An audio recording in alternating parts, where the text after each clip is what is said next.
So before I jump in, let me see if I've got the technical. I do. I've got it right. All right. So, good morning, everyone. It's great to be in Los Angeles. As some of you know, we actually run quite a few businesses from mobility to charging in Los Angeles, so it's nice to be here. It's nice to see some friendly faces in the crowd. Before I jump into the presentation, I want to point out one. Sitting right over there is my partner in crime, my boss, the CEO and founder of Blink Charging, Michael Farkas, so he's right there. He will critique me and give me a grade after this, so the more you applaud, the better off I do, and I might get a raise afterwards on that. See? I like that. We're already engaged. All right, so the first thing I want to do is everybody pat each other on the back. Pat each other back because what we're doing here is we are changing the world.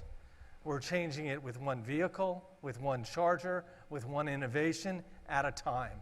Our work has impact. It has meaning. And what we need to do is continue to work together and collaborate to create positive, long-lasting, sustainable change. So with that, let me jump into our presentation. So I want you to imagine for a second, and I'm going to go back to this point later in this presentation. Imagine sustainable communities. Imagine complete energy independence in the United States. Imagine reduced environmental impact from tailpipe and other related emissions. Now hold that thought, and we're going to come back to it at the end of this presentation. So let's look at where we sit today. We have come a long way in the EV space. But one of the things that is the brightest spot today that I just want to drill into everybody's head is the OEMs have delivered. They have delivered more cars, more trucks, more SUVs, invested in more heavy-duty trucks than we've ever seen before coming to market. And I'll give you a little joke about that. When I started, and some of you may know, I was the chief executive responsible for the Nissan Leaf for over 6 years. And I used to get phone calls on, hey, that EV thing there, you can't carry wood with it. You know, I can't haul my trailer with it. And, well, sir, it's a subcompact. It's not supposed to do that. And that was sort of the cars that were coming out. They were smaller. Some might say my first girlfriend, the Nissan Leaf, was a little ugly. I resent that. I thought she was beautiful. But now what we have is sexy, beautiful cars across the board from every manufacturer. I have a few favorites myself. Some like Teslas. I might like the Ford Mustang Mach-E a little bit more than a Tesla or the Audi e-tron. But the world's changed there. In the numbers here, it's over $515 billion worth of investment. And that's just what's been forecasted today. That number is growing every day from the OEMs. In the US, 80% of the cars on the road by 2040 are expected to be EVs. Guys, that's just around the corner. I've been doing this for 14 years. That's only 17 years away that we're going to hit that number? Wow. So it's coming. It's here. Everybody should know that, and we should get ready for this change. So let's give a global number real quick. 186 million EVs on the road by 2030. That's just around the corner. We're in November. That's 7 years, folks. And look at the US is there, Europe and China, and we predict that the US will grow in that number over time. As we get closer to 2040 and 2050, you're going to see the US share increase. Now, when we look at how many chargers we need, 29.7 million chargers. And keep in mind, these are the chargers that are public-facing and in people's home that they add, not the ones that come in the car. If you add the chargers that come in the car, that number jumps exponentially as well. So public-facing chargers. This industry in the charging side is expected to growth rate of 32%. Wow. So every year it's going to keep growing and growing, expanding. And we're right in this number here around 22, 23, and we're behind. We're behind in the amount of chargers that we need to get in the ground in the United States, and that's our biggest gap. So what do we have to do, and what are we anticipating as the things we have to overcome as we move forward? Well, clearly, we still need to educate. We might think that we're done educating, but we're not educating, and I'll get into that and give you some some stories about that in a second. We need to continue to invest in infrastructure, which we're doing. The Biden administration's programs we'll talk about in a second, they're great, but we need more. And then we need to innovate, and what we also need to keep an eye on innovation is don't policy and regulate out innovation. Keep it going. Competition is the lifeblood of innovation. Don't make policy moves or decisions that kill innovation, because it really is the lifeblood of this space. It has changed so dramatically. I can tell you the conversations I had in 2008 about, okay, first, what's a charger? And I had no clue. And, oh, do we need just 110? And now we're talking about megawatt chargers. We've innovated and changed the space on the battery, the charging side, and the vehicle side. We don't want to kill it because competition spurs that. So let's get to the education gaps. This is still a complicated space. You got light duty, medium duty, heavy duty, right? You got different locations where chargers need to go. You got charging applications. Is it fleet? Is it home? Is it public? Is it workplace? Is it destination? All different applications for all different chargers, and you got charging types. You got AC and you got DC. And then you got this process that is very complex depending on the terrain, the territory, the location you're installing. You need to do an evaluation. You need to find funding. You got to do a make ready to get that charger in the ground. You got to install it, and then you got to operate it in a way that its uptime is satisfactory and that somebody goes there, can charge there. And what we like to think about at Blink when we look at this, Blink provides all those services. So we're a fully vertically integrated company. We manufacture chargers, we build our own network, we install chargers, we own and operate chargers, and we sell chargers. So we are gathering all this knowledge and this data at all parts of this ecosystem to see how we can make it better over time and share that data in a collaborative effort to help the industry grow. And that's our commitment to the education part of this equation.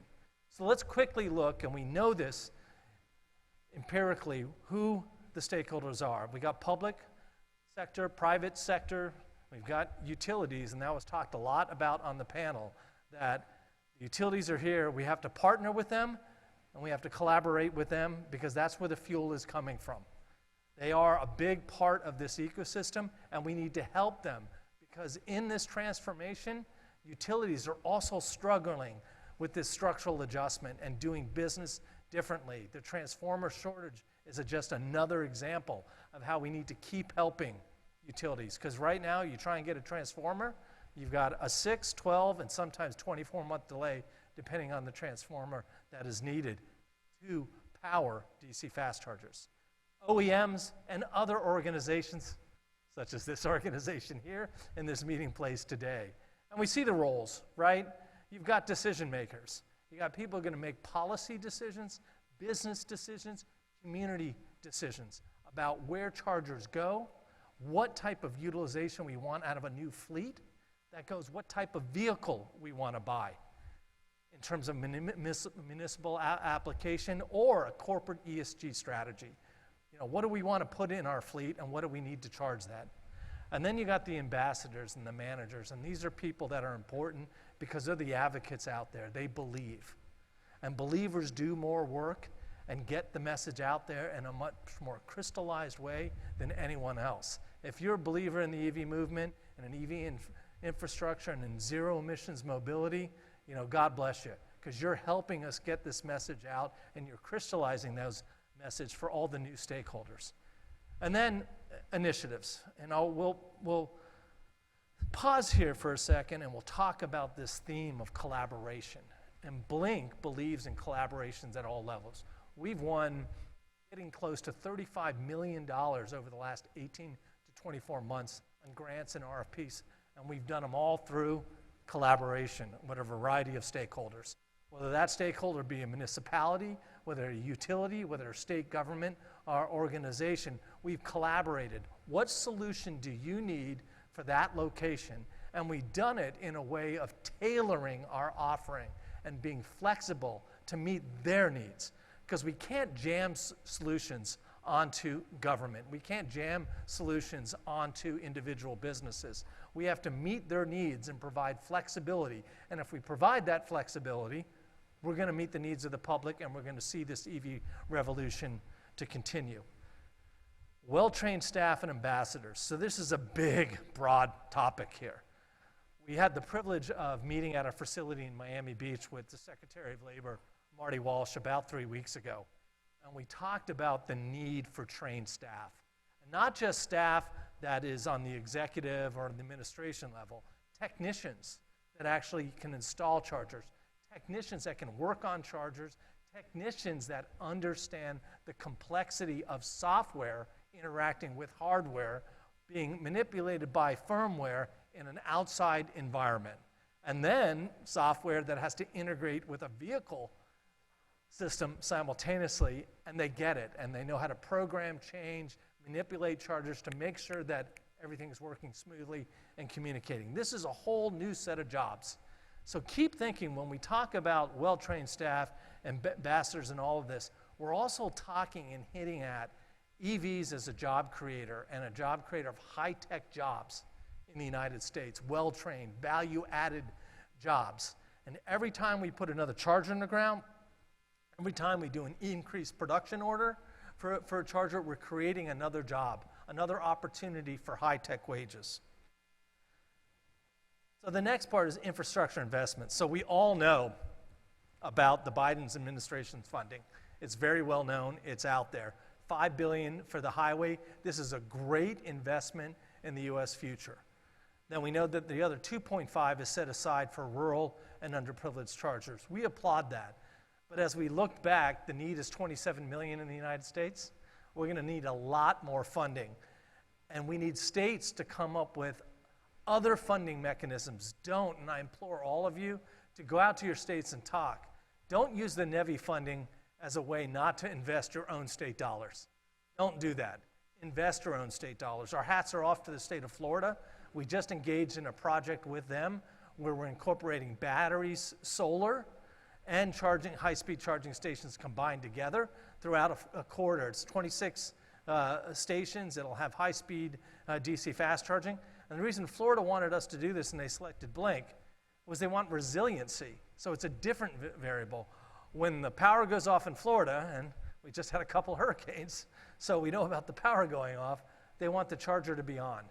And they want the battery system, the solar system to be able to meter out charging so people can still get around on their EVs. And we're on that project, and that's a great example.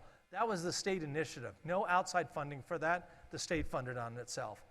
Then regulatory efforts across the country. We need more, and we need everybody to advocate for more. And I'm going to point out a couple. We're all aware of the big ones, which is, okay, we got 3 states here. You can't buy an internal combustion engine after 2035. But on top of that, Massachusetts passed a rule that said, okay, all new developments and redevelopments of parking lots, you got to have 10% EVs. What a great solution. Now, we think it needs to be 15 to 20%. It needs to future-proof it a little bit more than that, but it's a good start. California has a similar law in the books about stub-outs and make-readies for new construction regarding L2 charging as well. We need more. We need governments to really help to continue to facilitate this because it's going to take, I don't want to say take a village because that's an overused political phrase, but it's going to take collaboration and a team. So, equitable transportation. So we talk a lot about the highways, and that's the bright, shiny object. Disadvantaged communities. We have to make sure that we bring charging and EV mobility solutions to disadvantaged communities. Now, we have the privilege at Blink with running Blue LA program here in Los Angeles. It services disadvantaged communities. Right now, it is 100 cars at 40 stations with 5 chargers each. We're moving that between 2023 and 24 up to 300 cars and increasing the stations up to 80 stations throughout the LA area. This services disadvantaged communities. And not only that, it gives exposure to EVs who wouldn't have an opportunity to be involved in that at a very, very inexpensive rate. We're looking at mobility as a solution, not just for LA, but for the rest of the country, to bring people into the EV fold who wouldn't otherwise be able to be there. Here's a picture I wanted to show you. There's Blue LA. There's the brand new Blink stations we installed there. We're very proud. If you get a chance, go to one of the vehicles, sign up, drive it around. They're all brand new Chevy Bolts. We're very happy and pleased with that program. So what do we need to do? So we need to realize the fact that with EV charging, one size does not fit all. And we need to really keep this message going. While the NEVI project has done a great job in saying, all right, let's put $5 billion on the highways, it's also done a little bit of miscommunication while people thinking DC fast charger is the only solution. So we have to continue to educate to get that message out. And I'll cite some funny stats on that real quick for you. So Bloomberg came out with a study about 6 weeks ago and said that 97% of global charging needs to be L2 and 3% DC fast charging. We disagree with that. We refer to McKinsey and other studies that say it's somewhere about 80-20, maybe 85-15 is the real number. We need to embrace that for a couple reasons. It's a 15 to 21 to 1 ratio on capital needed to install a DC versus an L2. You can put DCs everywhere, and I know I got to remind everybody of this one stat. Regarding personal ownership, we love our cars and we pay a lot. They sit 94% of the time. 94%. So we need to make sure that we're investing in solutions that address that 94%. And you can do that. Dwell time charging is easy, it's inexpensive, it's easy to install. You don't need costly infrastructure to do it. We need to take advantage of it at every step we can and exploit that. We had a meeting when we were at our Miami office. The mayor of Miami was there, and you always hear about the Tesla supercharger stations, and we're investing in a lot of DC fast chargers ourselves. He goes, Brennan, I need chargers in the community. I need them where they go to the doctor's office, where they go to shop, in the condo associations, garages. I need community-based charging in there. So we have to keep that in mind. And that's going to be our salvation for infrastructure. Of course, clean energy. We need to continue to invest in ways of bringing charging to our customers that is clean, whether it's through solar, RECs, renewables, more clean power. Be clean throughout the ecosystem. The one thing I say about the vehicle starts off clean, right? As we improve the grid, it just gets cleaner because then the energy it's burning is cleaner and cleaner over time. We need to make sure that we're investing in that as well. New ways to store energy. Hey, batteries is the second hottest topic next to EVs and EV infrastructure. The battery business is booming. We need to keep investing in batteries. The improvement in batteries from when I started to what it's unbelievable. And in labs and innovative products, all sorts of great battery experiments are happening, and we need to nurture those. Because look, I was happy with a 24 kilowatt battery 10 years ago that barely went 100 miles. If I came out that car today, everybody would laugh at it. And look at where we are. We're talking about cars that are coming on the market with 600 miles of range. You know, I have an old internal combustion engine that my wife holds on to. It's an SUV. It gets barely 300 on gas. So think about that. We're coming out with cars that far exceed the range of most vehicles. So I'm going to wrap this all up. Educate, collaborate, innovate. That's what we need to do in this space. We need to continue to do this. Now let me get on a couple hot spots now. So the first thing is, I gave you that first slide, right? Everybody saw it. Okay, so let's put that image back on your head. Let's go back in time now to the height of the pandemic. Everybody get that? Everything shut down. Now let's think about Los Angeles here. And what you saw emerge is pictures on the internet, everywhere, on the news, and stories written how you could see from the mountains to the sea, that the air was clear, that people who live in Los Angeles said they saw things they have never seen before on a clear day in this city. And what was the reason? Is tailpipe emissions were removed from the equation.